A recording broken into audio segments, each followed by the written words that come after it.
and show you some hunting birds from our show. So if you guys have ever seen our indoor show or our outdoor show, the birds that we have for you today are all part of our show, and you've probably seen them before.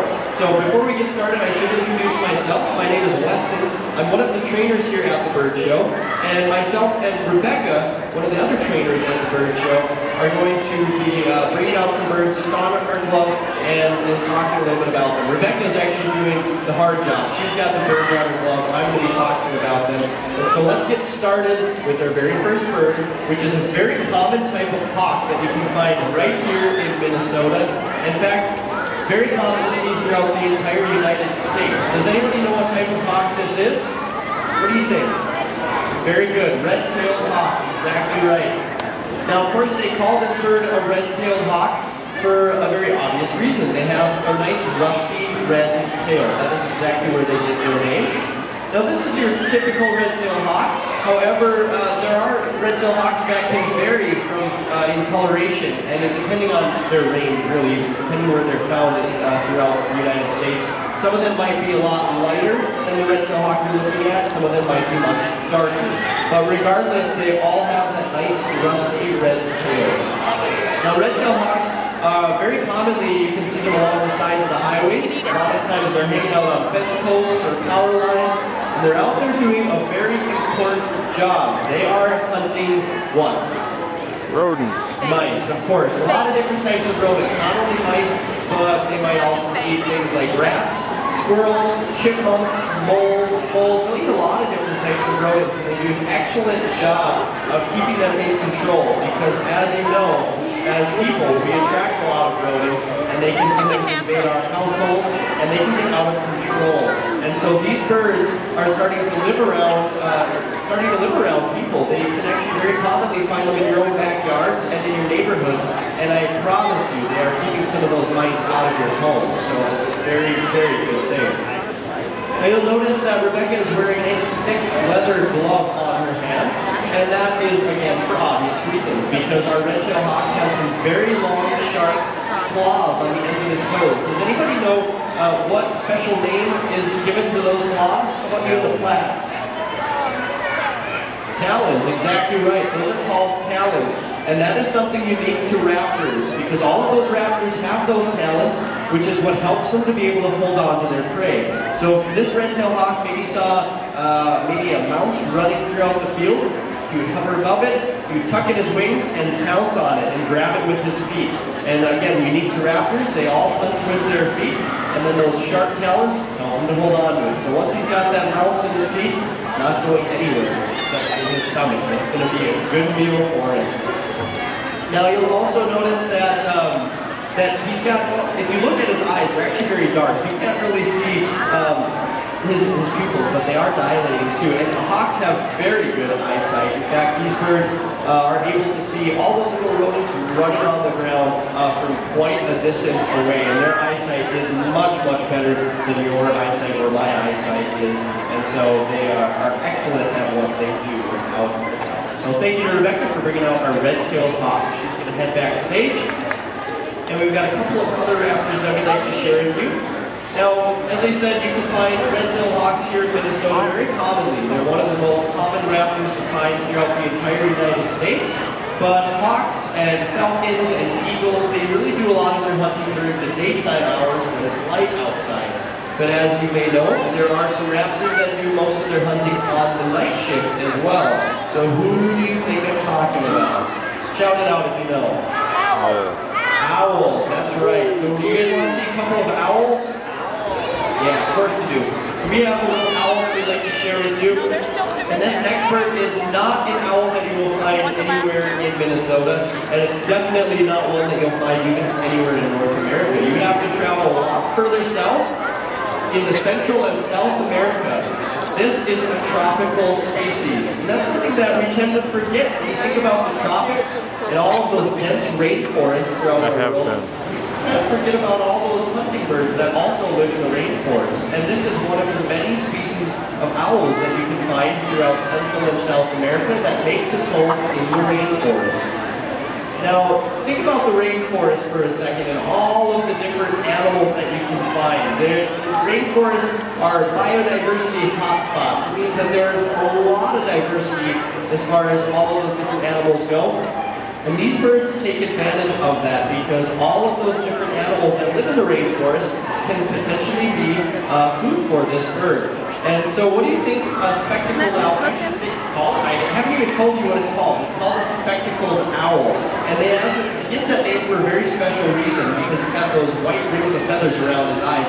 But what do you guys think a spectacled owl might eat if he was living in the rainforest? Any guesses? What do you think? Mice? Sure, he would eat some mice. What else? A little bit louder, I can't hear you. Say that one more time, really loud. Poison dart frogs. Well, he might eat some sort of frogs. I don't know if he would eat a poison dart frog, but definitely some frogs. Anybody else have any guesses? What do you think? Rabbits? Sure, he would eat maybe a small rabbit. But these birds have also been known to eat a lot of different things, including snakes, lizards, we already said frogs, mice. We even eat maybe some larger insects, and even an occasional bat or two.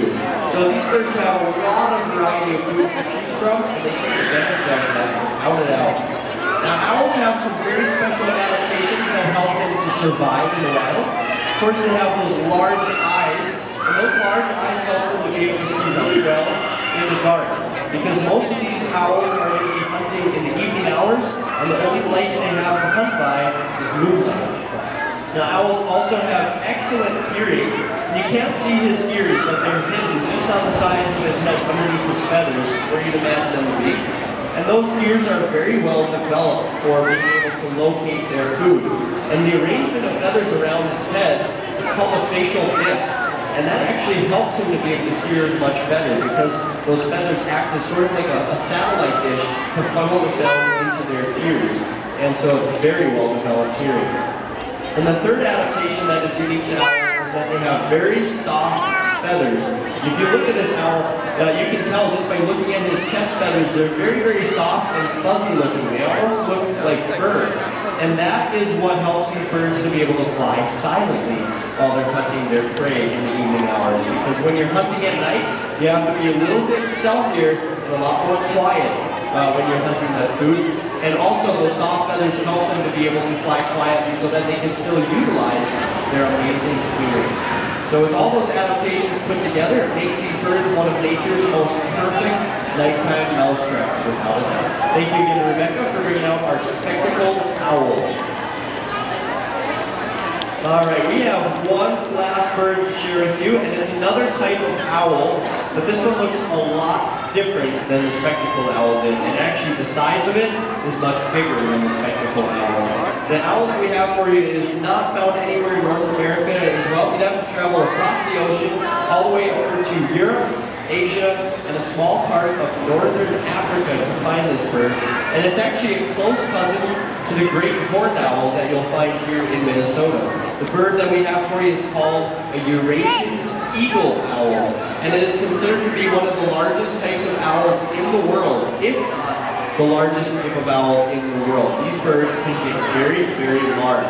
Now when Rebecca comes around the corner with our Eurasian Eagle-Owl, we'll be able to see exactly how big they are.